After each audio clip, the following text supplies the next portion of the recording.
आज का टॉपिक है विद्युत के चुंबकीय प्रभाव। ठीक है, ये नीट के लिए भी बहुत ज़्यादा यूज़फुल है। बहुत सारे एग्ज़ाम्स है ना, इसमें भी इनके बहुत सारे टॉपिक्स या छोटे छोटे क्वेश्चन आ सकते हैं।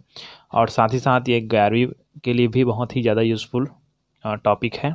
तो चलते हैं विद्युत के चुंबकीय प्रभाव अध्याय 12 का, है ना। तो सबसे पहले बहुत सारे चीज़ हमको जानना जरूरी है।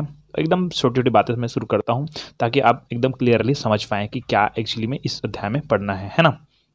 चलिए तो चलते हम लोग। सबसे पहले पॉइंट आता है आपका चुंबकीय क्षेत्र, है ना। चुंबकीय क्षेत्र, अब किसी भी चुंबक का चुंबकीय क्षेत्र क्या है ना, मैग्नेटिक फील्ड, है ना। तो मान लो जाए हमारे पास एक चुंबक है, ऐसे ये एक चुंबक है ना। चलिए इसको एकदम तरीके से बताता हूँ कि चुंबक के चारों ओर का वह क्षेत्र, ये चुंबक है, चुंबक के चारों ओर का वह क्षेत्र जहां चुंबकीय सुई पर बल लगता है। अच्छा, मैं यहाँ पर दिक्सूची आप नाम सुने होंगे, ऐसा रहता है ना। और इसके बीच में एक सुई लगी रहती है जो हमेशा उत्तर दक्षिण दिशा में ठहरती है, लगभग, है ना, हमेशा ठहरती है ना। तो दिक्सूची दिखा देंगे हम लोग, ठीक है, जब प्रैक्टिकल करेंगे तब, है ना।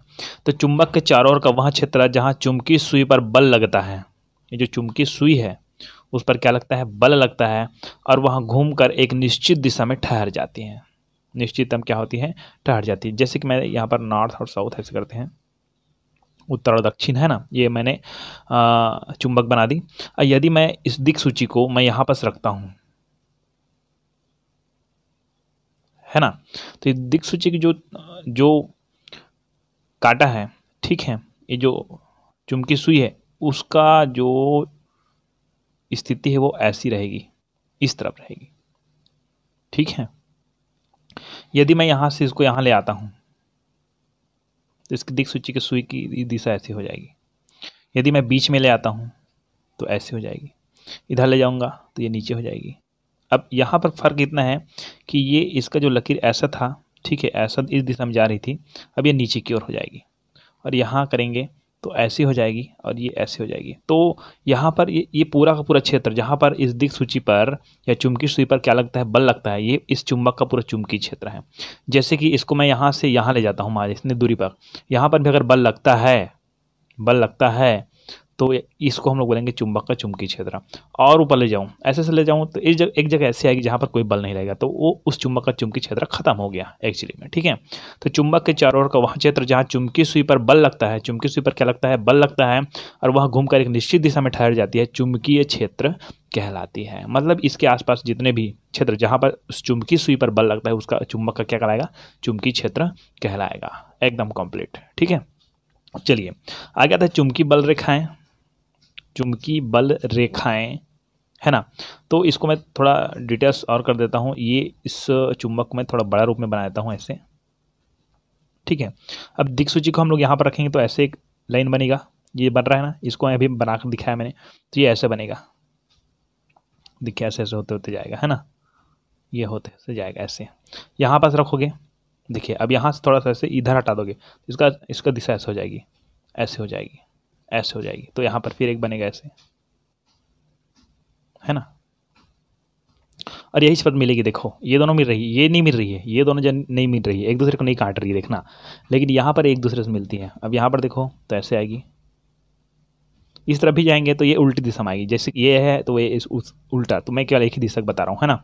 चलिए तो ये यहाँ से जा रहा है ना।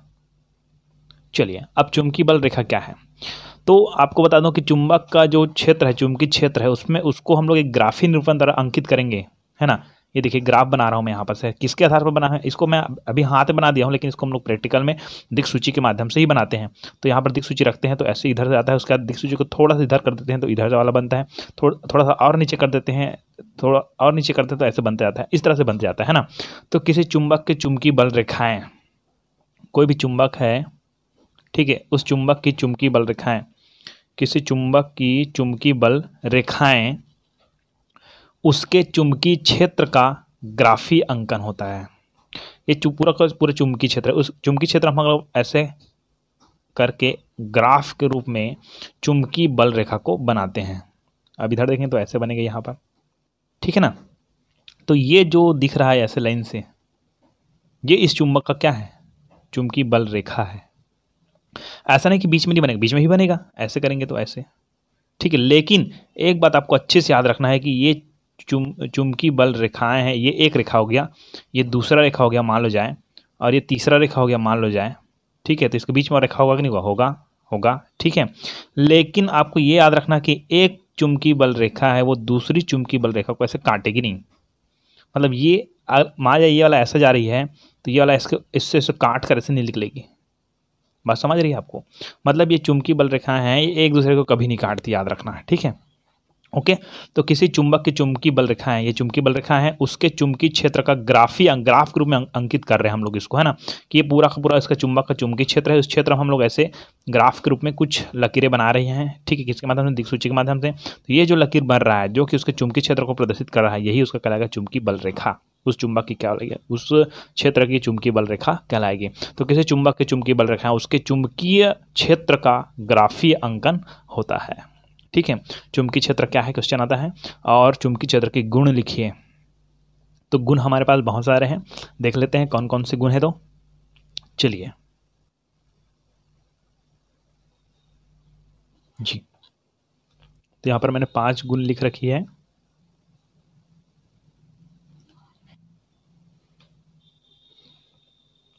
पहला, चुंबकीय बल रेखाएं एक दूसरे को कभी नहीं काटती, अभी मैंने बताया यहाँ पास, ठीक है। ये इधर से जाएगी तो ये इसको काटते हुए कभी नहीं जाएगी, ये एक दूसरे से परे ही रहेगी, है ना, दूर में रहेगी, है ना। तो चुंबकीय बल रेखाएं एक दूसरे को कभी नहीं काटती, इसका पहला गुण है। दूसरा, ये पूर्णतः बंद वक्र है। बंद वक्र मतलब जैसे कि हम लोग ऐसे और बढ़ाते जाएंगे, ठीक है, बढ़ाते जाएंगे तो ऐसी स्थिति आएगी जिस स्थिति में चुंबकीय क्षेत्र नहीं रहेगा, तो उस स्थिति में लास्ट में ऐसे होगा ये। अब इधर चुंबकीय क्षेत्र नहीं मान लो जाए, है ना, तब यहाँ पर जो चुंबकीय बल रेखाएं बनाए हैं, ठीक है, ये पूरी तरह से बंद है। बंद है मतलब इसके बाहर और कोई रेखा नहीं है, यहाँ पर इधर उधर कुछ नहीं, इसके जस्ट अंदर फिर रेखा है, फिर अंदर रेखा, मतलब ये पूरा का पूरा एक बंद वक्र है। बंद क्या है, वक्र है, ठीक है। तो ये पूर्णतः बंद वक्र है। तीसरा, बाह्य मार्ग में ये चुंबक बाह्य मार्ग में बाहर के मार्ग से, ठीक है। अच्छा, ये चुंबक है, इसके बाह्य मार्ग के बारे में बात करेंगे तो यहाँ से रखेंगे दिक्सूची को। तो बाह्य मार्ग में ये चुंबक के उत्तरी ध्रुव से प्रारंभ होकर, ये नॉर्थ, ठीक है, उत्तरी ध्रुव से प्रारंभ होकर दक्षिणी ध्रुव तक जाती है बाहर से। ये चुंबक का अंदर वाले भाग को नहीं बोल रहा हूँ, चुंबक के बाहर वाले भाग को बोल रहा हूँ, है ना। तो बाह्य मार्ग में ये चुंबक के उत्तरी ध्रुव से, ये एन उत्तरी ध्रुव से प्रारंभ होकर दक्षिणी ध्रुव तक जाती है। देखिए, उत्तरी ध्रुव से प्रारंभ होकर कहाँ तक जाती है, दक्षिणी ध्रुव तक जाती है। ये हो गया बात मेरी, है ना। अब तीसरा तो क्लियर हो गया कि उत्तरी ध्रुव से होकर दक्षिणी ध्रुव तक जाती है ना। अब देखिए, ये चुंबक के भीतरी ध्रुव से, अब चुंबक के भीतर के बारे में बात करते हैं। किसके बारे में बात करते हैं, भीतर के बारे में बात कर रहे हैं ना। तो ये चुंबक के भीतरी ध्रुव से उत्तरी ध्रुव की ओर जाती है। अब बताइए आपको क्या लग रहा है कि ये बाहर से, ये नॉर्थ है, नॉर्थ से उत्तरी से कहाँ जाती है, दक्षिणी जाती है, तो क्लियर हो गया। अब अंदर से देखें तो अंदर से वो दक्षिणी ध्रुव से किसकी ओर, उत्तरी ध्रुव की ओर जाएगी। ऐसे अंदर के बारे में बात कर रहा हूँ, इसके बाहर के बारे में बात नहीं कर रहा हूँ, ठीक है, अंदर के बारे में बात कर रहा हूँ, है ना। तो ये चुंबक के भीतरी दक्षिणी ध्रुव से उत्तरी ध्रुव की ओर जाती है, ठीक। चौथा, पांचवा, ध्रुव पर चुंबकीय बल रेखा पास पास होती है। चुंबकीय बल रेखाएं पास होती है। अब कैसे बताया जाए, देखो, ये यहाँ पर ऐसे बहुत बड़ा है, यहाँ पर एक और रेखा है, तो देखो दोनों रेखा आकर यहीं पर जुड़ती है। देखो यही पास है, ये यही पास है, ये जुड़ती है नहीं, मतलब इसके पास पास है। ये देखिए, ये चुंबक एक बार और बना देता हूँ मैं, ये ऐसे गया एक, ये गया दूसरा, ऐसे। तो ये जो चुंबकीय बल रेखा है ये यहाँ पर तो दूर दूर है, लेकिन यहाँ पर आती है एकदम पास पास हो जाती है। क्या हो जाती है, पास पास। तो ध्रुवों पर, ये ध्रुव है ना, ये दोनों ध्रुव है, तो ध्रुवों पर चुंबकीय बल रेखाएं पास पास होती हैं, जिससे यह पता चलता है कि ध्रुवों पर चुंबकीय क्षेत्र की तीव्रता अधिक होती है। चुंबकीय क्षेत्र की तीव्रता क्या होती है, अधिक होती है, ठीक है। इसीलिए चुंबकीय बल रेखाएं ध्रुवों पर क्या होती है, पास पास होती है। क्लियर हो गई बात मेरी, ठीक है। चलिए चलते हैं नेक्स्ट टॉपिक। चलिए, तो ये जो अगला टॉपिक है उसका है उदासीन बिंदु। उदासीन बिंदु, तो उदासीन बिंदु है क्या, है ना। अब मैं बताता हूँ कि ये यहाँ पर आप देख रहे हैं चुंबक एन और एस यहाँ पर दिया गया है, ठीक है। तो देखिए, ये चुंबक है और यहाँ पर हम लोग दिक्सूची रखते हैं। तो ये देखिए यहाँ से एक ऐसा बढ़ रहा है उत्तर से दक्षिण की ओर, और ये देखिए है ना, ये पूरा चुंबकीय बल रेखाएं हैं। क्या है? चुंबकीय बल रेखाएं हैं ये सब। ठीक है, अब चुंबकीय बल रेखाएं हैं तो इसको एक चीज़ को अच्छा समझना है आपको। चुंबकीय बल रेखाएं है यहाँ पर, तो ये चुंबकीय बल रेखाएं कहाँ पर होती है? ये जहाँ तक चुंबकीय क्षेत्र होती है वहाँ तक होती है चुंबकीय बल रेखाएं। अगर यहाँ पर चुंबकीय क्षेत्र नहीं है तो यहाँ पर चुंबकीय बल रेखाएं हम लोग नहीं खींच सकते हैं। ठीक है, तो देखिए पहला चुंबक का चुंबकीय क्षेत्र व दूसरा पृथ्वी का चुंबकीय क्षेत्र। पहला चुंबक का चुंबकीय क्षेत्र, दूसरा पृथ्वी का चुंबकीय क्षेत्र। तो पहले लिखने की जरूरत नहीं है, लेकिन यहाँ पर लिख सकते हो। पहले ये चुंबक है, इस चुंबक का पूरा चुंबकीय क्षेत्र, ये पूरा चुंबकीय क्षेत्र है चुंबक का, है ना, व दूसरा पृथ्वी का चुंबकीय क्षेत्र। तो यहाँ पर देखिए पूरा पृथ्वी, पूरा एक्चुअली पूरा पृथ्वी सब तरफ माने तो, है ना, लेकिन यहाँ पर देखें तो यहाँ पर पृथ्वी का चुंबकीय क्षेत्र रहेगा, यहाँ पर चुंबक का चुंबकीय क्षेत्र। पृथ्वी में चुंबकीय बल रेखा, सॉरी, पृथ्वी में गुरुत्वाकर्षण बल होती है ना, मतलब उसका भी एक चुंबकीय क्षेत्र होता है। ठीक है, तो पहले चुंबक का चुंबकीय क्षेत्र, पहले चुंबक का चुंबकीय क्षेत्र व दूसरा पृथ्वी का चुंबकीय क्षेत्र। ठीक है, या पहले ना लिखा चुंबक का चुंबकीय क्षेत्र, चुंबक का चुंबकीय क्षेत्र व दूसरा पृथ्वी का चुंबकीय क्षेत्र। इस क्षेत्र में चुंबकीय बल रेखाएं दोनों क्षेत्र के परिणामी बल के कारण होती है। वर्डों को यहाँ पर कंफ्यूजन होती है। इस क्षेत्र में देखिए ये हो गया आपका चुंबक का चुंबकीय क्षेत्र, है ना, और ये हो गया पृथ्वी का चुंबकीय क्षेत्र, है ना, चुंबक का चुंबकीय क्षेत्र और ये पृथ्वी का चुंबकीय क्षेत्र। और इस क्षेत्र में चुंबकीय बल रेखाएं, अब ये हो गया पृथ्वी का चुंबकीय क्षेत्र, ये चुंबक का चुंबकीय क्षेत्र। अब देखिए दोनों को, इसका चुंबकीय क्षेत्र धीरे धीरे कम होते जाएगा चुंबक का जी, और यहाँ पर कम होते जाएगा और इसका चुंबकीय क्षेत्र तो रहेगा ही, है ना। यहाँ पर ऐसी स्थिति आएगी जहाँ पर चुंबक का चुंबकीय क्षेत्र खत्म हो जाएगी। ठीक है, यहाँ पर कोई परिणामी बल होगा। ठीक है, यहाँ पर कोई क्या होगा? परिणामी बल, मतलब चुंबक का चुंबकीय क्षेत्र और पृथ्वी का चुंबकीय क्षेत्र, यहाँ पर दोनों का चुंबकीय क्षेत्र नगण्य होगा, मतलब चुंबक का चुंबकीय क्षेत्र नगण्य होगा। उस जगह ना हमारा जो दिक्सूची है वो कार्य करना बंद कर देगा। वही बिंदु आपका क्या बिंदु कहलाएगा? उदासीन बिंदु। वही आपका उदासीन बिंदु कहलाएगा। तो यही बोला गया है कि इस क्षेत्र में चुंबकीय बल रेखा दोनों क्षेत्रों के परिणामी बल के कारण होती है। यहाँ पर एक हम लोग बल रेखा खींचते हैं ऐसे, ठीक है, ऐसे करके ऐसे खींच देते हैं दोनों। यहाँ पर नीचे में खींचा है, यहाँ पर शीर्ष में देखो, है ना। तो इस क्षेत्र में चुंबकीय बल रेखा, यहाँ पर भी हमने चुंबकीय बल रेखा बना दी। ठीक है, चुंबकीय बल रेखा दोनों क्षेत्र के, ये क्षेत्र और ये क्षेत्र, दोनों क्षेत्र के परिणामी बल के कारण होती है। बात समझिए कि ये जो क्षेत्र है, इस क्षेत्र उदासीन बिंदु हम लोग जो जिसको बोल रहे हैं, उस क्षेत्र में चुंबकीय बल रेखाएं, ये जो चुंबकीय बल रेखाएं हैं, वहाँ चुंबकीय बल रेखाएं दोनों क्षेत्र के, ये क्षेत्र और ये क्षेत्र, ये कौन सा क्षेत्र है? चुंबक का चुंबकीय क्षेत्र है, ये पृथ्वी का चुंबकीय क्षेत्र है। तो दोनों क्षेत्र के परिणामी बल, दोनों क्षेत्र के, इसके और इसके के जो परिणामी बल है, उस परिणामी बल के कारण यहाँ पर एक रेखा बनती है, उसको बोलते हैं चुंबकीय बल रेखा। बात समझ रही है आपको कि पहले चुंबक का चुंबकीय क्षेत्र व पृथ्वी का चुंबकीय क्षेत्र, इस क्षेत्र में चुंबकीय बल रेखा दोनों क्षेत्र के परिणामी बल के कारण, दोनों क्षेत्र के परिणामी बल के कारण होती है। इस क्षेत्र में ऐसा बिंदु जिस पर चुंबक के कारण चुंबकीय क्षेत्र और पृथ्वी का चुंबकीय क्षेत्र समान व विपरीत हो। देखिए वर्ड को समझना, इस क्षेत्र में ऐसा बिंदु, देखिए यहाँ से हम लोग दिक्सूची को पकड़ता है, ये चुंबक है, चुंबक यहाँ पर लिखेंगे तो अगर दिक्सूची में कोई परिवर्तन हो रहा है तो चुंबक का चुंबकीय क्षेत्र है यहाँ पास, यहाँ पर ऐसे होते जाएंगे। जिस जगह पर जाएंगे वहाँ पर अगर दिक्सूची का कार्य करना बंद हो रहा है, मतलब वहाँ पर उसका मान नगण्य है, किसका? चुंबक का चुंबकीय क्षेत्र का मान नगण्य हो रहा है। ठीक है, तो उस जगह को हम लोग उसका मानेंगे उदासीन बिंदु। क्या मानेंगे? उदासीन बिंदु।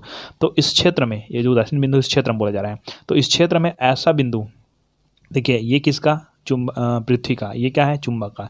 इस चुंबकीय क्षेत्र और ये पृथ्वी का चुंबकीय क्षेत्र है, इस यहाँ वह जगह है, वह बिंदु है ना, कि इस क्षेत्र में, ये जो वाला क्षेत्र है, इस क्षेत्र में ऐसा बिंदु जिस पर चुंबक के कारण, इस चुंबक के कारण चुंबकीय क्षेत्र, कौन सा क्षेत्र? चुंबकीय क्षेत्र और पृथ्वी का चुंबकीय क्षेत्र समान व विपरीत हो।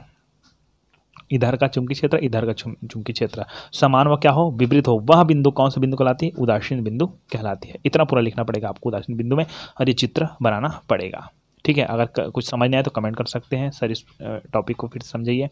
तो यही बता रहा हूँ कि पहले चुंबक का चुंबकीय क्षेत्र व दूसरा पृथ्वी का चुंबकीय क्षेत्र, इस क्षेत्र में चुंबकीय बल रेखा, इस क्षेत्र में कोई चुंबकीय बल रेखा है, दोनों क्षेत्र के परिणामी बल के कारण होता है। दोनों क्षेत्र के परिणामी बल के कारण क्या बनता है? चुंबकीय बल रेखा बनती है। इस क्षेत्र में चुंबकीय बल रेखा जो खींचे उस क्षेत्र में, इस क्षेत्र में ऐसा बिंदु जिस पर चुंबक के कारण चुंबकीय क्षेत्र और पृथ्वी का चुंबकीय क्षेत्र समान व विपरीत हो, उस बिंदु को हम लोग कहते हैं उदासीन बिंदु। क्लियर कर लीजिए आप लोग, ठीक है। क्लियर हो गए? ये हमारा टॉपिक नंबर 2, उदासीन बिंदु, ठीक है। अब हम लोग चलते हैं, कोई भी चालक है, कोई भी धारावाही चालक है, उस चालक में चुंबकीय क्षेत्र क्या है ना। अब एक आपका टॉपिक बनता है कि चुंबकीय क्षेत्र ज्ञात करने के लिए दाहिने हाथ का नियम। अभी हम लोग 2 नियम पढ़ेंगे, है ना, अच्छे से। उसमें से दाएं हाथ का नियम और बाएं हाथ का नियम, लेकिन वो फ्लेमिंग का है ना, ये नॉर्मल दाहिने हाथ का नियम है ना। तो दाहिने हाथ के नियम से हम लोग किसी भी चालक का चुंबकीय क्षेत्र ज्ञात कर सकते हैं। अब चालक का मतलब मैं बता रहा हूँ, नॉर्मल आपको बताता हूँ कि ये मान लो जाए हमारे पास है कि ये किसका तार है जी, ये चार्जर का तार है, ठीक है। ये अब ये मान एक चालक है, धारावाही क्या है? ये चालक है, ये धारावाही चालक। इसमें विद्युत धारा हम लोग मान जाए प्रवाहित करते हैं, क्या करते हैं? प्रवाहित करते हैं। अब विद्युत धारा इसमें अगर प्रवाहित करते हैं तो इसके आसपास क्षेत्र में चुंबकीय क्षेत्र निर्मित हो जाती है, ठीक है। तो उसी को कैसे ज्ञात करेंगे? उसी के लिए दिया गया है दाहिने हाथ का नियम, ठीक है। और याद रखना दाहिने हाथ कौन सा है? ये वाला हाथ है, ठीक है। थोड़ा सा दिख तो नहीं रहा है, चलिए बताता हूँ, है ना। चलिए तो क्लियर कर लेते हैं हम लोग दाहिने हाथ के नियम में क्या बोला जा रहा है ना, कि अब धारावाही चालक तो नहीं है मेरे पास, इसके लिए हम लोग किसका यूज़ करेंगे? किसी लकड़ी का यूज़ कर लेते हैं, आसपास समान। चलिए इस आसपास ये पेन मिला, इसका यूज़ कर लेते हैं हम लोग, ठीक है। चलिए तो हम लोग चलते हैं। सर्वप्रथम क्या हो रहा है कि सर्वप्रथम एक सीधे धारावाही चालक, ये पेन को आप लोग मान लो सीधे धारावाही चालक है ना। तो सर्वप्रथम एक सीधे धारावाही चालक में, अच्छा हम लोग क्वेश्चन क्या है भाई, कहीं कन्फ्यूजन है कि क्वेश्चन ही क्या है। क्वेश्चन ये है कि कोई भी एक धारावाही चालक है, उस धारावाही चालक में कोई धारा प्रवाहित की जाती है, तो उस धारावाही चालक में जो चुंबकीय क्षेत्र है उसकी दिशा क्या है, चुंबकीय क्षेत्र की दिशा क्या है, उसको ज्ञात करना है ना। चुंबकीय क्षेत्र की दिशा ज्ञात करना है तो इसके लिए क्या करना पड़ेगा? देखिए कि सर्वप्रथम एक सीधे धारावाही चालक तार में धारा प्रवाहित करने पर, है ना, चुंबकीय क्षेत्र का उत्पन्न होना दाहिने हाथ के नियम से आसानी से ज्ञात किया जा सकता है। कि मान लो जाए ये धारावाही चालक, इस धारावाही चालक में हम लोग क्या करते हैं? धारा प्रवाहित करते हैं, तो इसके चारों ओर ऐसे चुंबकीय क्षेत्र निर्मित हो जाती है। तो वो इस दिशा में हो रही है ऐसे, कि इस दिशा में हो रही है ऐसे, यही ज्ञात करना है अपने को, ठीक है। चुंबकीय क्षेत्र ज्ञात करना है ना, ठीक है। चलिए या तो अच्छा चुंबकीय क्षेत्र की दिशा ऐसी भी कर सकते हैं हम लोग कि ये यहाँ पर हम ये ऊपर की ओर क्या जा रहा है, ऊपर की ओर जा रहा है कि नीचे की ओर आ रहा है, ठीक है। ये भी याद कर सकते हैं हम लोग। कैसे करेंगे यही तो समझना है आपको। अब ऊपर में कौन जा रही धारा? इधर से आ रही है। अब चुंबकीय क्षेत्र की दिशा तो ऐसे हम लोग ज्ञात करेंगे ही, ऐसे वाला, ठीक है। लेकिन पहले धारा को समझना पड़ेगा कि धारा इधर से आ रही है कि इधर से आ रही है, ठीक है। बात समझ रहे हैं आपको। चलिए कि सर्वप्रथम एक सीधे धारावाही चालक तार में धारा प्रवाहित करने पर, एक सीधे धारावाही चालक में, अच्छा धारावाही चालक के लिए एक पेन और चाहिए, है ना। ये धारावाही चालक में, ये सीधे धारावाही चालक में क्या करते हैं? ऐसे धारा प्रवाहित करते हैं, है ना। हाँ, चुंबकीय क्षेत्र का उत्पन्न होना, इसमें धारा प्रवाहित करेंगे तो कौन सा क्षेत्र उत्पन्न हो जाएगा? चुंबकीय क्षेत्र उत्पन्न हो जाएगा। तो धारा प्रवाहित करने पर चुंबकीय क्षेत्र का उत्पन्न होना दाहिने हाथ के नियम से आसानी से ज्ञात किया जा सकता है। इतना तो नॉर्मल फेंक के लिखना है ना, ठीक है। चलिए इस दाहिने हाथ के नियम के अनुसार, इस लिखने की जरूरत नहीं है। दाहिने हाथ के नियम के अनुसार किसी सीधे धारावाही चालक तार को इस प्रकार पकड़ें, चलिए इसको पकड़ लेते हैं, इस प्रकार पकड़ें कि अंगूठा धारा की दिशा बताता है। चलिए अब इसको हम लोग पकड़ के देखते हैं कैसे पकड़ते हैं। पूरा हाथ आएगा कि नहीं आएगा? चलिए ऐसे पकड़ते हैं, ठीक है। ये हमारे धारावाही चालक है और ये अंगूठा है, ये वाला अंगूठा है। ये अंगूठा क्या करता है? धारा की दिशा बताता है। मतलब धारा है इस तरफ से आ रही है और ऐसे होते हुए ऊपर की ओर जा रही है। बात समझ रही? मैं इसको पकड़ा हूँ, ऐसे पकड़ना है, ऐसे बोल रहे हैं, ठीक है। मेरा अंगूठा ऊपर की ओर है और उंगलियां ऐसे घूमी हुई है, घूमी हुई है। ठीक, चलिए तो देखिए कि दाहिने हाथ के नियम के अनुसार किसी सीधे धारावाही चालक तार को इस प्रकार पकड़ेंगे कि अंगूठा धारा की दिशा बताता है तथा मुड़ी हुई उंगलियां चुंबकीय क्षेत्र की दिशा को बतलाती है। अब समझ आया आपको? क्या समझ आएगा? अभी भी नहीं आएगा, देखो कैसे आएगा। देखिए कि यदि हम लोग ऐसे किसी चालक को पकड़ रहे हैं और चालक में धारा यहाँ से नीचे से ऊपर की ओर धारा बह रही है ना, तो ये जो अंगूठा है वो धारा की दिशा बता रही है कि नीचे से ऊपर जा रही है। ऐसे घूम ये जो उंगली है, ये जो उंगली ये बता रहा है कि जो धारावाही चालक चुंबकीय क्षेत्र कैसे निर्मित हो रही है, इधर से ऐसे ऐसे निर्मित हो रही है इधर की ओर। मतलब क्या समझ रहा है, इसको मैं छोड़ के दिखाता हूँ कि जो चुंबकीय क्षेत्र है ऐसे निर्मित हो रही है, ऐसे। ठीक है, आपको एक बार फिर दिखा देता हूँ, ये इधर से ऐसे, क्योंकि मेरी उंगली का जो लाइन उंगली था वो इधर की ओर था, ठीक है, और अंगूठा ऊपर की ओर। यदि मैं अंगूठा को नीचे करता हूँ, देखो अंगूठा को इधर नीचे की ओर करता हूँ ऐसे, ठीक है, तो अब धारा की दिशा क्या होगी? धारा की दिशा यहाँ से यहाँ हो जाएगी। ठीक है, धारा की दिशा कहाँ हो जाएगी? यहाँ से यहाँ। देखिए इसको फिर से कर देता हूँ, इसको थ्योरिकल तो मैं समझाऊंगा, पहले प्रैक्टिकल देख लीजिए। देखिए यहाँ पर मैंने इसको पकड़ कर रखी है, ऐसे उल्टा पकड़ लेते हैं ना, मान लीजिए ऐसे उल्टा पकड़ लेते हैं ना, ऐसे। तो अब देखो धारा की दिशा क्या होगी? पहले नीचे से ऊपर थी, अब ऊपर से क्या हो गई? नीचे हो गई है। ऊपर से क्या हो गई? नीचे हो गई। तो इस समय देखो मेरा उंगली का जो तरीका है मुड़ने का वो उधर हो रही है, उधर की ओर हो रही है ना। मतलब जो चुंबकीय क्षेत्र की दिशा क्या हो जाएगी? ऐसे हो जाएगी, ऐसे। पहले ऐसे थी, ऐसे उल्टा। अब यहाँ पर चुंबक जो धारावाही चालक की दिशा ऐसी है, इधर। ठीक है, तो इधर है, मतलब ये जो उंगली है उधर मुड़ रही है। अब इसी को देखो, मैं इसको अंगूठा को ऊपर कर देता हूँ, ऐसे ऊपर कर दिया। तो अब चालक का जो दिशा है यहाँ पर, जो धारा की दिशा है वो ऊपर की ओर हो गई, क्योंकि अंगूठा ऊपर की ओर है ना। अब चुंबकीय क्षेत्र क्या बनेगा? ऐसे बनेगा, क्योंकि मेरा उंगली का निशान इस तरफ है। ठीक है, पहले उसके बाद उस तरफ था। ऐसे क्वेश्चन समझ आया आपको? ठीक है, इस तरह से क्लियर हो गई कि चुंबकीय क्षेत्र दिशा ज्ञात करने के लिए दाहिने हाथ का नियम। ठीक है, यही किया जा रहा है।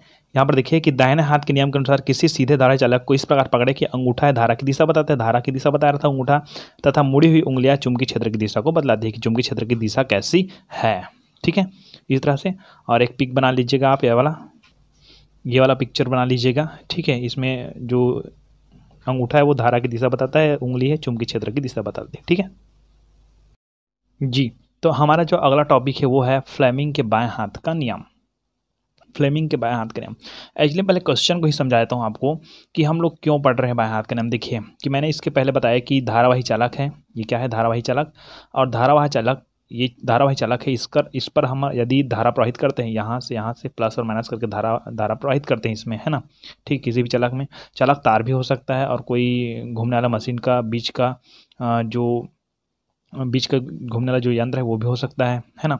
तो धारावाही चालक पर यदि हम लोग क्या करते हैं, धारा प्रवाहित करते हैं, तो उसके चारों ओर चुंबकीय क्षेत्र निर्मित हो जाती है। यही मैंने पहले बता रखी है। ठीक है, अब इसमें क्या पढ़ना है कि यदि किसी धारावाही चालक को चुंबकीय क्षेत्र में रख देते हैं, चुंबकीय क्षेत्र में रख देते हैं, है ना। तो और चुंबकीय क्षेत्र तो हम पहले जानते हैं कि ऐसा होगा या तो ऐसा होगा, चुंबकीय क्षेत्र होगा। ठीक है, तो उसमें बल कैसा लगता है, वो किस तरह से घूमता है, इसको समझना है आपको। ठीक है, और ये छोटी छोटी बात समझ नहीं आएगा, इसके लिए मैं एक प्रैक्टिकली आपको समझा रहा हूँ, क्योंकि क्वेश्चन जब तक समझ नहीं आएगा तब तक। ये देखिए, ये हमारे पास है एक धारावाही चालक। ये हमारे पास क्या है? एक यहाँ पर थोड़ा सा काला काला हो गया। ठीक है, चलिए, ये धारावाही चालक है हमारे पास। ठीक है, अब मैं ये बता देता हूँ कि धारावाही चालक है ना।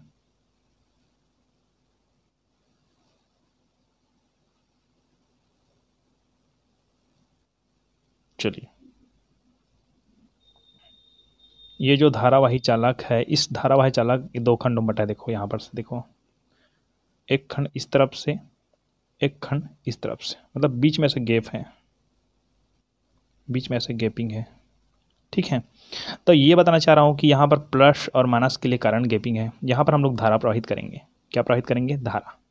ठीक है, तो एक्चुअली में बाएं हाथ का नियम क्या बोलते हैं उसको समझना है आपको, कि यदि किसी धारावाही चालक है, ये कोई धारावाही चालक है, इस धारावाही चालक पर हम लोग यहाँ पर धारा प्रवाहित करते हैं, धारा की दिशा ऐसे होगी, ऊपर से नीचे या तो दाएं से बाएं, जो भी तरीके से होगा। ठीक है, यहाँ से दाएं से बाएं होगा, या तो ऐसे करेंगे तो ऊपर से नीचे से ऊपर हो जाएगा। ठीक है, मतलब धारा यहाँ पर क्या करेंगे? प्रवाहित करेंगे। क्या करेंगे? प्रवाहित। तो इसके चारों ओर चुंबकीय क्षेत्र होगा, कौन सा क्षेत्र होगा? चुंबकीय क्षेत्र होगा। ठीक है, चुंबकीय क्षेत्र के फलस्वरूप ये क्या होगा? ऐसे घूमने लगेगा। घूमने लगेगा मतलब इसमें क्या लगेगा? बल लगेगा। तो बल की दिशा इस तरफ है कि इस तरफ है?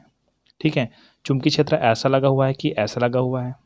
यही आपको समझना है कि ये लड़कियों को ज़्यादा समझ नहीं आता, बता देता हूँ ऐसी टेक्निकल चीज़ है ना, कि ये यहाँ और यहाँ हम लोग लगाएंगे धारा। क्या लगाएंगे? धारा। और धारा लगाएंगे तब यहाँ पर अच्छा, इसको चुंबकीय क्षेत्र, इसको बता देता हूँ, इसका थोड़ा सा और भाग यहाँ पास है। ठीक, ये देखिए, ये वाला जो भाग दिखाई दे रहा है आपको, ये और ये दोनों तरफ है ना, ये चुंबक है, ये और ये दोनों भाग, ये चुंबकीय क्षेत्र है। अब इस धारावाही चालक को हम लोग यदि चुंबकीय क्षेत्र में रखते हैं, ये चुंबकीय क्षेत्र हम लोग ऐसे रख देते हैं, मान लो जाए ये रख दिए, और इसमें हम लोग अगर धारा प्रवाहित करेंगे तो क्या होगा, वही देखना है आपको। ठीक है, ये चुंबकीय क्षेत्र है, ये धारावाही चालक है, उसमें बल लगेगा तो ऐसे घूमेगा कि ये ऐसे घूमेगा। ठीक, यही देखना है अपने को। ठीक है, चलिए तो हमारे टॉपिक में चले जाते हैं। चलिए, अब इसके लिए एक चीज़ और, बाएं हाथ के नियम भी के लिए बाएं हाथ को समझना जरूरी है। ठीक है, तो ये दिख रहे हैं मेरे बाएं हाथ, और ये थोड़ा सा कॉमेडी टाइप लगेगा, लेकिन आपको समझना है कैसे समझ। देखिए, सबसे पहले इसको बोलते हैं अंगूठा, इसको बोलते हैं हम लोग तर्जनी, है ना, और इसको हम लोग बोलते हैं मध्यमा। तर्जनी, मध्यमा, अंगूठा, इस तीनों का ही खेल है इसमें। ठीक है, अब क्या होगा उसको देखना ध्यान से।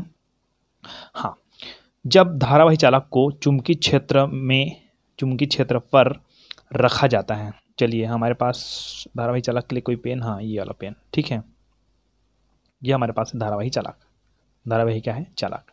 हाँ, तो किसी धारावाही चालक में जब धारावाही चालक को जब चुंबकीय क्षेत्र में रखा जाता है तो धारावाही चालक पर एक बल आरोपित होती है। अब देखिए, ये जो मेरा हाथ है वो एक चुंबकीय क्षेत्र है, मान लो जाए। कौन सा क्षेत्र है? चुंबकीय क्षेत्र है। और ये जो पेन बनाया हूँ वो क्या है? एक धारावाही चालक है। इसको किस में रखा दिया है? चुंबकीय क्षेत्र में रख दिया, मेरे हाथ वाले क्षेत्र में रख दिया जाता है, तो उस पर एक बल आरोपित होती है। मतलब एक बल आरोपित होती है इसमें, चुंबकीय क्षेत्र में रख दिया इसको, तो ठीक है, क्या होती है? इस धारावाही चालक अर्थात इस पेन पर एक बल आरोपित होगी, है ना। चुंबकीय क्षेत्र में रखे धारावाही चालक बल की दिशा ज्ञात करने के लिए फ्लेमिंग ने बाएं हाथ का नियम दिया। चुंबकीय क्षेत्र में रखे, यहाँ पर मैं लिख देना, चुंबकीय क्षेत्र में रखे धारावाही चालक के बल की दिशा ज्ञात करने के लिए। बल की दिशा क्या है कि ये देखिए, ये उसका चुंबकीय क्षेत्र हो गया। क्या हो गया? चुंबकीय क्षेत्र हो गया। ठीक है, और इसमें बहती है धारा। क्या बहती है? धारा। और इसका बल लगेगा कि ये ऐसे घूमेगा, ठीक है, कि ऐसे घूमेगा। समझ रहे? इसके पहले मैंने मोटर को बताकर दिखाई आपको कि यहाँ पर ये वर्ड क्या बोला जा रहा है, उसको समझना कि धारावाही चालक को जब चुंबकीय क्षेत्र पर रखा जाता है। चलिए, अरे यार, ये धारावाही चालक है, ये धारावाही चालक है, ठीक है। इस धारावाही चालक को अगर चुंबकीय क्षेत्र में रखा जाए तो चुंबकीय क्षेत्र कहाँ है? ये अलग है। देखिए, इस चुंबकीय क्षेत्र में क्या कर दिया जाए? रख दिया जाए। ठीक है, चुंबकीय क्षेत्र में रख दिया जाए तो धारावाही चालक पर, ये जो धारावाही चालक है, इस धारावाही चालक पर क्या लगता है? एक बल आरोपित होती है ना। चुंबकीय क्षेत्र में रखे, ये चुंबकीय क्षेत्र है, इस चुंबकीय क्षेत्र में रखे धारावाही चालक पर बल की दिशा, बल की दिशा मतलब देखिए, ये चुंबक है, मतलब चुंबकीय क्षेत्र की दिशा ऐसी हो सकती है या ऊपर से नीचे हो सकती है। चुंबकीय क्षेत्र की दिशा ऐसे, ठीक है, ऐसे हो सकती है। तो चुंबकीय क्षेत्र की दिशा है ना, ऐसी है कि ऐसी है, वो धारा के ऊपर निर्भर करती है कि धारा हम लोग अगर बहते, इसीलिए मैं पहले बताया कि किसी धारावाही चालक पर अगर हम लोग धारा प्रवाहित करते हैं तो चुंबकीय क्षेत्र की दिशा कैसी निर्मित होती है। ठीक है, नीचे की ओर हम लोग प्रवाहित करते हैं, जैसे कि ऐसे पकड़ा था उस टाइम में, ये ऊपर की ओर अंगूठा है, मतलब धारावाही चालक की दिशा इस तरफ है। मतलब यदि हम लोग नीचे से हम लोग अगर धारा देते हैं, ये नीचे से हम लोग अगर धारा देते हैं तो ये ऐसे घूमेगा, ऐसे घूमेगा। ठीक है, ये जो धारावाही चालक है ऐसे घूमेगा, इस धारा की ओर घूमेगा। अगर ऊपर से हम लोग देते हैं, ठीक है, ऊपर से मतलब इसको इसके भाग से हम लोग यहाँ ऊपर से हम लोग देते हैं, यहाँ से, हालांकि केवल एक तरफ से दिया जाता है, लेकिन अगर ऊपर से दिया जाएगा इधर से, है ना, तो इधर दिया जाएगा तो ऐसे ना घूमकर वो ऐसे घूमेगा, ऐसे घूमेगा। ठीक है, अब क्यों घूमेगा?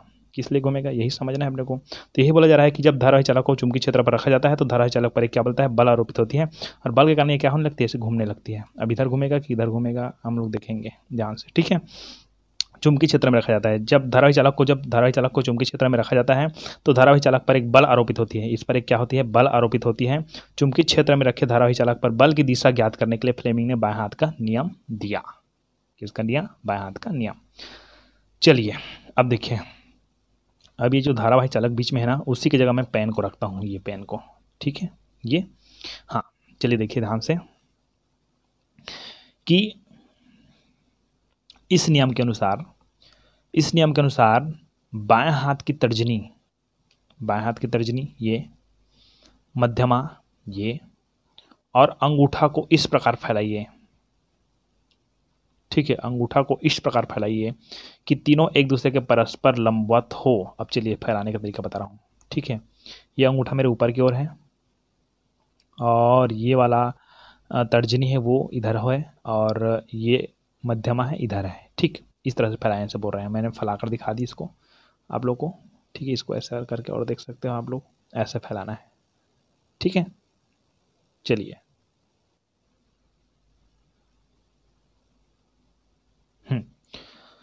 तो इस नियम के अनुसार बाएं हाथ की तर्जनी और मध्यमा, अभी मैं धारावाही चालक के बारे में बात नहीं करूंगा, ठीक है, उसको पेन के बारे में बात नहीं करूंगा, केवल ये हाथ में ही ये नियम लागू हो जाएगा। इस नियम के अनुसार बाएं हाथ की तर्जनी, मध्यमा और अंगूठा को इस प्रकार फैलाएं कि तीनों एक दूसरे के परस्पर लंबवत हो। ये हो गया ऐसे। यदि तर्जनी चुंबकीय क्षेत्र की दिशा, ये जो तर्जनी है अगर चुंबकीय क्षेत्र की दिशा ऐसे इस तरफ है, चुंबकीय क्षेत्र की दिशा ऐसे है, ऐसे बताया जा रहा है, ठीक है। यदि तर्जनी चुंबकीय क्षेत्र की दिशा मध्यमा धारा की दिशा को प्रदर्शित करे, ये चुंबकीय क्षेत्र की दिशा ऐसे है, उस धारावाही चालक, इसके बीच में ऐसे रख देता हूँ मैं पेन को, ठीक है, उस धारावाही चालक, ये धारावाही चालक का चुंबकीय क्षेत्र की दिशा ये है ना, और धारा की दिशा ये है, ऐसा है, इधर से बह रहा है, तो बल की दिशा क्या होगी, ऊपर की ओर होगी, ऊपर बल लगेगा, मतलब ऐसे घूमेगा वो जो चालक है वो, ठीक है। यहाँ पर जो चालक है वो ऐसे घूमेगा, ऐसे ऊपर से ऐसे करके ऐसे घूमेगा, ठीक है। यदि तर्जनी चुंबकीय क्षेत्र की दिशा मध्यमा धारा की दिशा और को प्रदर्शित करे तो अंगूठा चालक पर लगाया गया बल की दिशा बताएगा। चलिए इसी को मैं समझा देता हूँ इसके माध्यम से, क्योंकि इसमें ज़्यादा बेटर रहता है कि दिखना। एक किसी भी धारावाही चालक को चुंबकीय क्षेत्र में रखे जाएंगे, है ना, तो बाएं हाथ के जो तर्जनी है वो चुंबकीय क्षेत्र की दिशा, तो हमारे पास ये बाएं हाथ की तर्जनी मगर ऐसे है, मान जाए चुंबक क्षेत्र की दिशा ऐसे बताया जा रहा है, ठीक है ना। और मध्यमा धारा की दिशा, मतलब धारा भी ऐसे ही बह रही है, इधर से ये लेफ्ट से ऐसे राइट की ओर जा रही धारा, ठीक है। तो बल की दिशा समझना अच्छे से, इसको मैं ऐसे उल्टा कर देता हूँ, इसको पूरा निकाल देता हूँ जी। चलिए ये दिख रहा है आपको। अब आपको देखना ये है कि यदि तर्जनी चुंबकीय क्षेत्र की दिशा, अब मेरा तर्जनी कैसा था, ऐसा था, ठीक है, तर्जनी ये थे, ये तर्जनी ऐसा था, ठीक है। तो तर्जनी किसकी दिशा, चुंबकीय क्षेत्र की दिशा, मतलब चुंबकीय क्षेत्र की दिशा ऐसी थी चुंबकीय क्षेत्र की दिशा, ठीक है ना, मतलब इधर की ओर जा रही है, यहाँ से नीचे से ऐसे ऊपर की ओर जा रही है। बात समझ रही है आपको कि चुंबकीय क्षेत्र की दिशा ऐसे थी, ऐसे, ठीक, ये हो गया। तो मध्यमा धारा की दिशा को प्रदर्शित करेगी, मध्यमा किधर थी, ऐसी थी। देखिए ये क्या है, ये तर्जनी है, तर्जनी चुंबकीय क्षेत्र की दिशा, मतलब चुंबकीय क्षेत्र की दिशा ऐसी थी, ठीक। मध्यमा धारा की दिशा मतलब धारा ऐसी बह रही है बोल रहे हैं। ये देखिए हाथ को ऐसे रखा हूँ मैं, ये तर्जनी, ये मध्यमा धारा इधर बह रही है, यहाँ से ऐसे बह रही है, मतलब धारा इधर की ओर बह रही है। ये चुंबकीय क्षेत्र, ये धारा की क्षेत्र, ठीक है। तो बल कहाँ लगेगा, ऊपर की ओर लगेगा, ऐसे ऊपर की ओर लगेगा।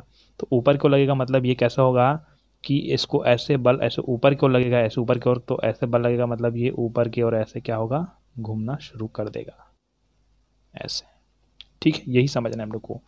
क्लियर हो गया? एक बार और बताता हूँ कि ये हाथ है मेरी, कि इस नियम के अनुसार बाएं हाथ की तर्जनी, मध्यमा और अंगूठा को इस प्रकार लंबवत फैलाएं, परस्पर इस प्रकार फैलाएं कि तीनों फिर से देखिए कि इस नियम के अनुसार बाएं हाथ के तर्जनी, मध्यमा, अंगूठा, तर्जनी, मध्यमा, अंगूठा, तर्जनी, तर्जनी, मध्यमा, अंगूठा को इस प्रकार फैलाइए कि तीनों एक दूसरे के लंबवत हो। ये तीनों एक दूसरे क्या है? लंबवत हो। यदि तर्जनी चुंबक की क्षेत्र की दिशा, मध्यमा धारा की दिशा बताती है या प्रदर्शित करती है, तो अंगूठा चालक पर लगे बल की दिशा प्रदर्शित करेगा। क्लियर हो गया? आपको समझाता हूँ कि यहाँ धारा की दिशा अगर इस तरफ है, चुंबकीय क्षेत्र की दिशा इस तरफ है और धारा की दिशा इस तरफ है, तो उस धारा के चालक पर ऊपर की ओर बल लगेगा। ठीक है, बल की दिशा मतलब ऊपर से ऐसे बल लगेगा, मतलब ऐसे ऊपर की ओर जो साइड है वो ऐसे ऊपर से ऐसे होते घूमेगा वो। ठीक है, इस तरह से। चलिए, तो हम लोग डायरेक्टली इसको प्रैक्टिकली दिखा देते हैं आपको। ये जो वायर ले आया हूँ मैं, है ना, ये जो वायर ले आया हूँ मैं, ठीक है, ये धारा है। ठीक है, ये धारा है और चुंबकीय क्षेत्र की दिशा इस तरफ है, इधर सीधा है। ठीक है, इधर सीधा चुंबकीय क्षेत्र की दिशा, और इधर धारा की दिशा। ठीक है, और बल ऊपर की ओर लगेगा कि नीचे को लगेगा, इसको देखना है। ठीक है, देखो इसमें अगर हम लोग ऐसे धारा प्रवाहित कर रहे हैं, देखिए तो चल रहा है। ठीक है, ये नीचे की ओर धारा लग रही है क्योंकि मैंने उल्टा रखी है इसको। ठीक है,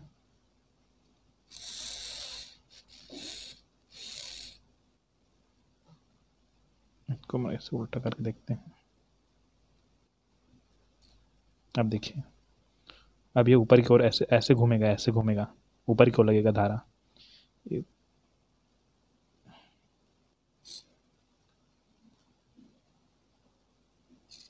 ये दिख रहा है, ऊपर की ओर घूम रही है।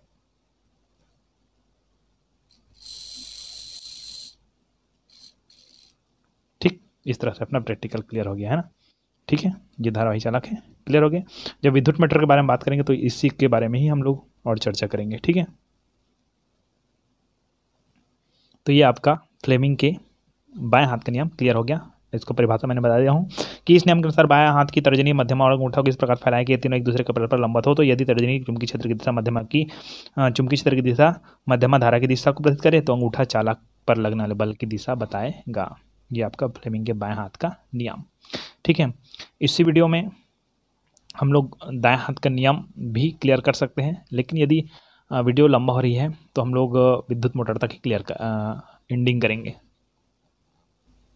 जी, तो फ्लेमिंग के बाएं हाथ के नियम के जस्ट बाद का टॉपिक है विद्युत मोटर क्या है। ये बहुत ही इंपॉर्टेंट क्वेश्चन है आपके लिए। विद्युत मोटर क्या है ना। तो चलिए विद्युत मोटर के बारे में कुछ जानते हैं, और ये पूरा डिटेल बड़े क्वेश्चन है ये, है ना, बहुत सारा डिटेल रहेगा, ध्यान सुनेगा, एकदम सिंपल सुनेगा। ठीक है, कि विद्युत मोटर एक ऐसा उपकरण है। चलिए, अभी मैंने बता रखी है आपको, यही पास मैंने बताया था आपको, ये एक विद्युत मोटर है।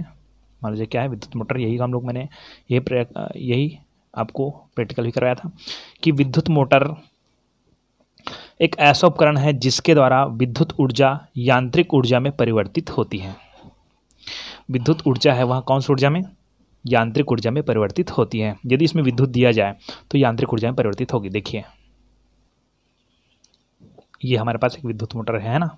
ठीक है, बहुत ही पुराना विद्युत मोटर है, लेकिन एक बात बताऊँ कि विद्युत मोटर नहीं, ये डीसी करंट वाला मोटर है ना। ठीक है, विद्युत मोटर मतलब विद्युत में चलने वाली है ना, तो ये विद्युत में चलने का मतलब ये भी आएगा उसी के अंतर्गत, क्योंकि ये डीसी करंट है ना। और डीसी मतलब जो बैटरी से आती है वो, है ना, और एसी होता है वो विद्युत वाली होती है ना। तो यहाँ पर हम लोग अगर यहाँ पर धारा प्रवाहित करते हैं, मान जाए क्या प्रवाहित करते हैं? धारा। ये जो वायर लगा है, ये जो वायर आ रहा है, ये दोनों वायर कहाँ से आ रहा है? ये आपका बैटरी से आ रही है। ठीक है, अब बैटरी बहुत दूर में इसलिए दिखा नहीं पा रहा हूँ, है ना। ठीक है, और इस पर मैं इसको अगर दोनों को मैं क्लियर ऐड कर देता हूँ। ठीक है, तो बहुत आवाज़ कर रहा है, ये चल रहा है, देखो इसको आपको दिखाई नहीं दे रहा होगा, इसको मैं रोक के दिखाता हूँ, है ना। इसमें कुछ लगा देते हैं, मान लो जाए जो हमारे पास एक ढक्कन है, इसको हम लोग मान लगा देते हैं इसमें, ये देखो ये चलने लग गया, ठीक है। मतलब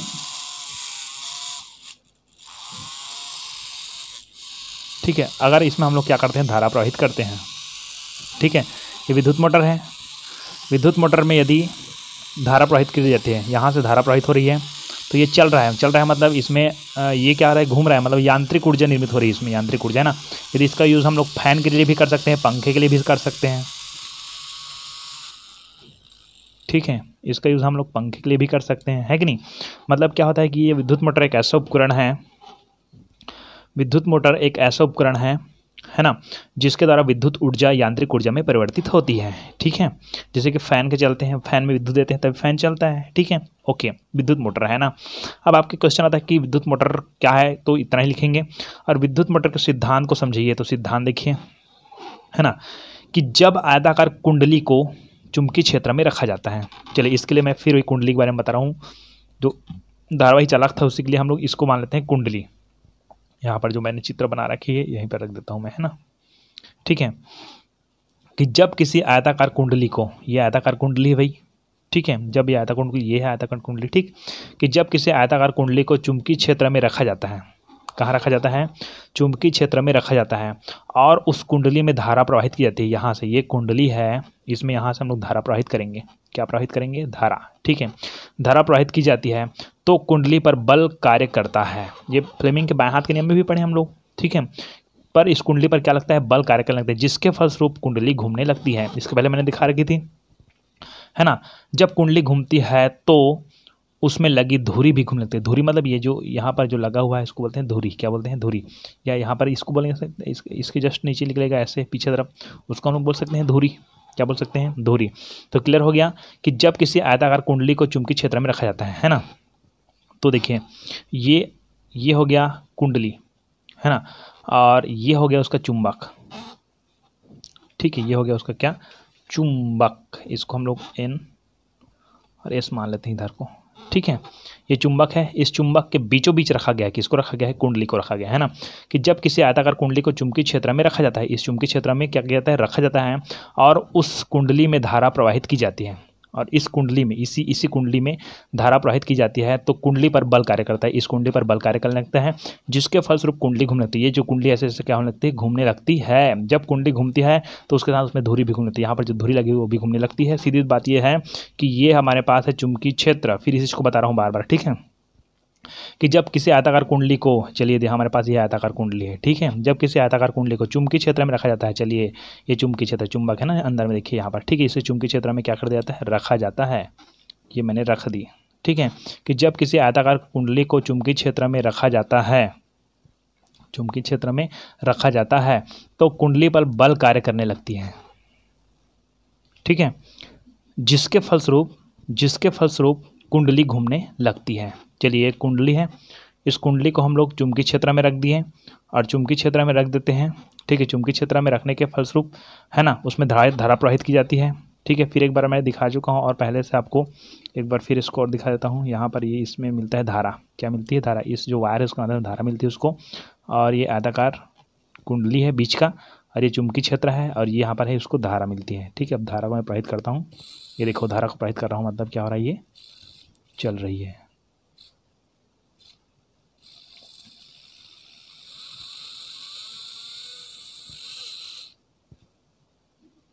ठीक है। ये क्लियर हो गई आपको, हाँ। जब किसी आयताकार कुंडली को, ये आयताकार कुंडली है, इस कुंडली को चुंबकीय क्षेत्र में रखा जाता है, और उस कुंडली में धारा प्रवाहित की जाती है, तो कुंडली पर बल कार्य करता है, जिसके फलस्वरूप कुंडली घूमने लगती है। जब कुंडली घूमती है तो उसमें लगी धुरी भी क्या होने लगती है, घूमने लगती है, ठीक है। अब विद्युत मोटर का हम लोग संरचना देखते हैं। ये भी मैंने दिखाया वो डीसी मोटर है ना, ठीक है। डीसी मोटर मतलब एक प्रकार से विद्युत मोटर की तरह ही दिखता है वो, है ना, लेकिन उसको बड़े पैमाने में देखेंगे तो विद्युत मोटर हो जाएगा, ठीक है। रचना में चलते हैं कि किसी विद्युत मोटर में विद्युत रोधी तांबे के तार की एक आयताकार कुंडली ABCD होती है, मतलब ABCD डी। ठीक है, कि किसी विद्युत मोटर में विद्युत रोधी तांबे के तार की एक आयताकार कुंडली ABC होती है ना। अब इसमें पूरा ऐसा लगा हुआ रहता है। कौन लगा होता है? विद्युत रोधी तांबा। देखिए यहाँ पर, इसको अच्छे देखिए, ये बीच बीच में लगा हुआ है, यहाँ पर दिख रहा है, पूरा घुमा हुआ है, यहाँ से ऐसे लगा हुआ है, इसमें पूरा लगा हुआ है। ठीक है, हाँ चलिए। तो किसी विद्युत मोटर में विद्युत रोधी तांबे के तार की एक आयताकार कुंडली ABCD होती है। यह कुंडली प्रबल नाल चुंबक के ध्रुवीय खंडों के बीच, ये प्रबल नाल चुंबक है, प्रबल नाल चुंबक के ध्रुवीय खंडों के बीच इस प्रकार रखी जाती है कि इसकी भुजाएं AB व CD चुंबकीय क्षेत्र की दिशा के लंबवत रहे। ये चुंबकीय क्षेत्र की दिशा क्या है? लंबवत है। ठीक है, ये आयताकार कुंडली है, इसके इस तरफ के भुजा को बोलेंगे CD, इस तरफ के भुजा को बोलेंगे AB, है ना। तो इसकी भुजा है AB व CD चुंबकीय क्षेत्र की दिशा के लंबवत रहे। चुंबकीय क्षेत्र है, उसकी दिशा क्या होता है? लंबवत। लंबवत मतलब ऐसा। ठीक है, लंबवत रहे। कुंडली के दोनों सिरों, ये जो कुंडली है उस कुंडली के दो सिरे, मैंने आप शुरू में दिखाया था, यहाँ पर ऐसे जो भाग होते हैं उसमें दो खंडों में बटा हुआ रहता है। ठीक है, दोनों सिरे विभक्त वलय के, विभक्त एक बार लिखना, विभक्त वलय के दो अर्धभाग XY से संयोजित होते हैं। विभक्त वलय के कितने भाग? X और Y, दो भाग। ठीक है, इसमें तो अब दिखेगा नहीं, जब प्रैक्टिकल में हम लोग पास में रहते तो दिखाया था मैं। ये दो भाग होता है इसका, ये देखिए, ये एक भाग और ये दो भाग में बट रहता है। ठीक है, हाँ चलिए। तो विभक्त वलय के दो अर्धभाग XY से संयोजित होते हैं। ठीक है, ये कुंडली के जो सिरे हैं, है ना, वो विभक्त वलय XY से क्या होते हैं? दो अर्धभाग से संयोजित होते हैं, है ना। विभक्त वलय के सिरों से दो चालक ब्रश, चलिए यहाँ पर देखिए, चालक ब्रश दिखाता हूँ आपको, है ना। यहाँ पर अच्छे देखिएगा, ये वाला जो भाग है, देखो, एक यहाँ पर दिख रहा है और एक यहाँ पर दिख रहा है। ये देखिए दोनों तरफ, इस तरफ और इस तरफ, है ना, ये दोनों तरफ लगा हुआ ये ब्रश है, ब्रश। ठीक है, इसी ब्रश को ना, ये जो कुंडली है ये क्या करता है? स्पर्श करता है, विभक्त वाला है, ऐसे डालते हैं इसमें ना हम लोग, ये अब उसको क्या कर दिया? वो स्पर्श कर दिया है। ठीक है, विभक्त वाले को क्या करता है? ये ब्रश क्या करता है? स्पर्श। यही दोनों ब्रश है। ठीक है, ओके। तो इसकी भुजाएं ABCD चुंबकीय क्षेत्र की दिशा के लंबवत रहें। इसकी भुजाएं AB व CD चुंबकीय क्षेत्र की दिशा के लंबवत रहें।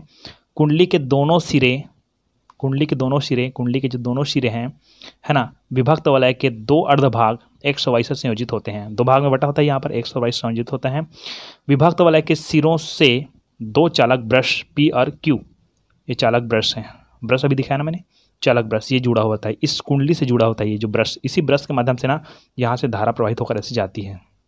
यहाँ पर प्लस और माइनस धारा है ना, यही से ब्रश होती जाती है, ब्रश से कुंडली के विभक्त वाले में जाती है, विभक्त वाले से कुंडली में जाती है। ठीक है, ये हो गई रचना। अब विधि देखते हैं। विधि भी एकदम सिंपल है। देखिए कि बैटरी से निकलकर धारा, यहाँ पर बना देते हैं हम लोग बैटरी। ठीक है, तो बैटरी से निकलकर धारा चालक ब्रश Q से होते हुए, अच्छा इधर इक्वल मानते हैं Q, चालक ब्रश Q है, तो बैटरी से निकलकर धारा, ठीक है, चालक ब्रश Q से होते हुए कुंडली ABCD में प्रवेश करती है। देखिए कि बैटरी से निकलकर धारा चालक ब्रश Q, ये कहाँ पर Q है, Q से होते हुए कुंडली ABCD में प्रवेश करती है, कुंडली ABCD में क्या करती है? प्रवेश करती है। तथा कुंडली से ब्रश P से होते हुए, यहाँ पर P है, P से होते हुए वापस होते हुए बैटरी के दूसरे टर्मिनल बोलते हैं इसको, टर्मिनल, क्या बोलते हैं? टर्मिनल।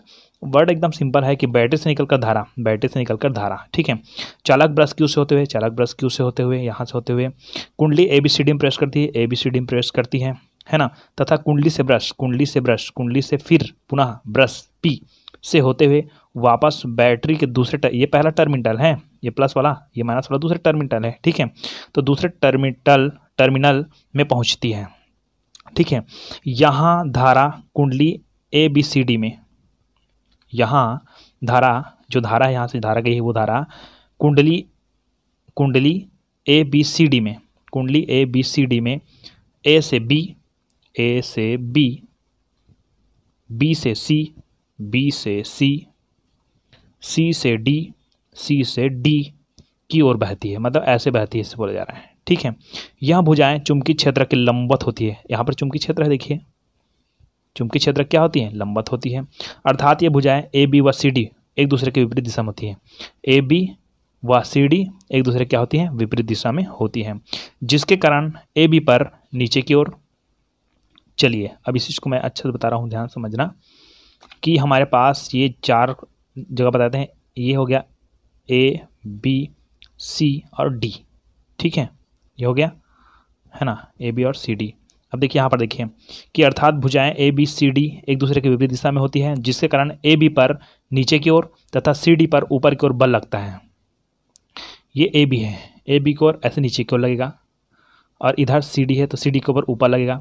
मतलब देखो एक बार इसको ऐसे नीचे लगेगा तो ये नीचे की ओर घूमेगा ऐसे। ये देखिए इधर, इसको मैं पेन में बता देता हूँ कि ये हमारे पास ए बी इधर है